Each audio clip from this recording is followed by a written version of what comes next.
Harut Marut का किस्सा। हज़रत इदरीस अलैहिस्सलाम के ज़माने में इंसान बहुत बदअमल हो गए थे। फरिश्तों ने अल्लाह ताला से अर्ज़ किया कि मौला, इंसान बहुत बदकार है और यह खिलाफत के लायक नहीं है, उन्हें माज़ूल कर दिया जाए या कम से कम खलीफा ये रहे और वज़ीर हम, ताकि हम इनके बिगड़े काम संभाल लें। रब ताला का इरशाद हुआ कि इसको गुस्सा और शौक़त दिया गया है जिसकी वजह से ये ज़्यादा गुनाह करते हैं। अगर ये चीज़ें तुमको मिलें तो तुम भी गुनाह करने लगोगे। फरिश्ते बोले कि मौला करीम, हम तो गुनाह के पास भी ना जाएंगे और कितने ही गुस्सा और शौक़त हो। मेरा भी हुआ कि ये अच्छा, तुम अपनी जमात में से आला दर्जे के परहेज़गार फरिश्ते छान लो, इनको गुस्सा और शौक़त दे देते हैं, फिर इम्तिहान हो जाएगा। कि चुनांचे हारूत और मारूत जो कि बड़ी ही इबादत गुजार फरिश्ते थे, इंतखाब में आ गए। हक़ ताला ने इनको ये चीज़ें यानी गुस्सा और शौक़त देकर शहर बाबिल में उतार दिया और फरमाया कि तुम काजी बनकर लोगों का फैसला किया करो और रोज़ाना इसमें आज़म के ज़रिए शाम को आसमान पर आ जाया करो।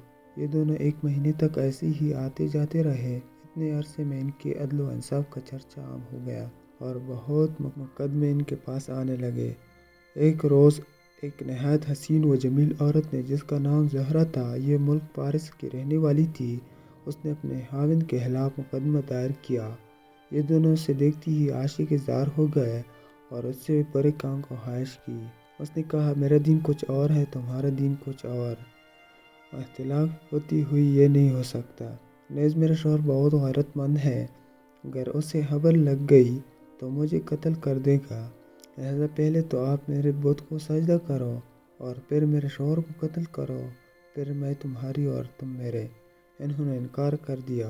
वो चली गई, मगर इनके दिल में उसके इश्क की आग भड़क गई थी। आखिर उसने पैगाम भेजा कि हम तेरे घर आना चाहते हैं। सर आंखों पर ये दोनों उसके घर पहुंच गए। उसने अपने आप को आरास्ता किया और इनसे बोली कि या तो आप लोग मुझे इसमें आज़म सिखा दे, या बुत को सजदा करे, या मेरे शौहर को कत्ल करे, या शराब पी ले। इन्होंने सोचा कि इसमें आज़म असरार इलाही है, इसको ज़ाहिर करना बहुत जुल्म है। बुत पर तकी करना शिरक है और कत्ल करना हक़्क़ुल इबाद। लाओ शराब पी लें। चुनांचे शराब पी ले। जब शराब पी कर मस्त हो गए, ज़हरा ने उनसे बुत को सजदा भी करवा लिया और अपने शौहर को कत्ल भी और इसमें आज़म भी पूछ लिया। ज़हरा तो इसमें आज़म पढ़कर सूरत बदल कर आसमान पर पहुँच गई। हक़ ताला ने उसकी रूह को ज़हरा राह से मुत्तसिल किया और उसकी शक्ल ज़हरा सितारे की तरह हो गई। जब इनका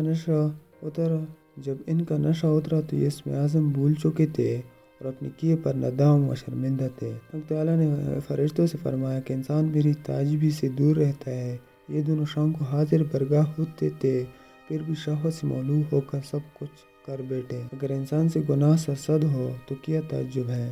तमाम फरिश्तों ने अपनी खता का इकरार किया और ज़मीन वालों पर बजाय लअनत करने के इनके लिए दुआए मग़फ़िरत करने लगे। कुरान में अल्लाह ताला फरमाता है, वल मलाइकतु युसब्बिहूना बिहम्दि रब्बिहिम व यस्तग़फिरूना लिमन फ़िल अर्दि।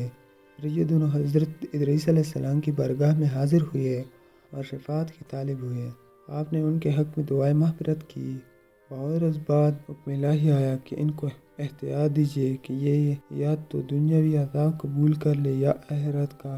हज़रत इदरीस अलैहिस्सलाम ने इन्हें हुक्म इलाही पहुँचाया। इन्होंने अर्ज़ किया कि या नबी अलैहिस्सलाम, दुनिया का अज़ाब फ़ानी और आखिरत का अज़ाब अब्दुल-आबाद तक बाकी रहेगा, हमको दुनिया अज़ाब मंजूर है। चुनांचे हक़ ताला ने फरिश्तों को हुक्म दिया कि इन दोनों को लोगों की जंजीरों में जकड़कर बाबिल के कुएं में ऊंधा लटका दे। कुएं में आग भड़की रही है और ये लटकी हुई है। फरिश्ते बारी बारी से हर वक्त इनको कोड़े मारते हैं। सख्त प्यास से इनकी ज़ुबानें बाहर लटकी हुई है। ये अज़ाब क़यामत तक ऐसी ही शदीद रहने वाला है।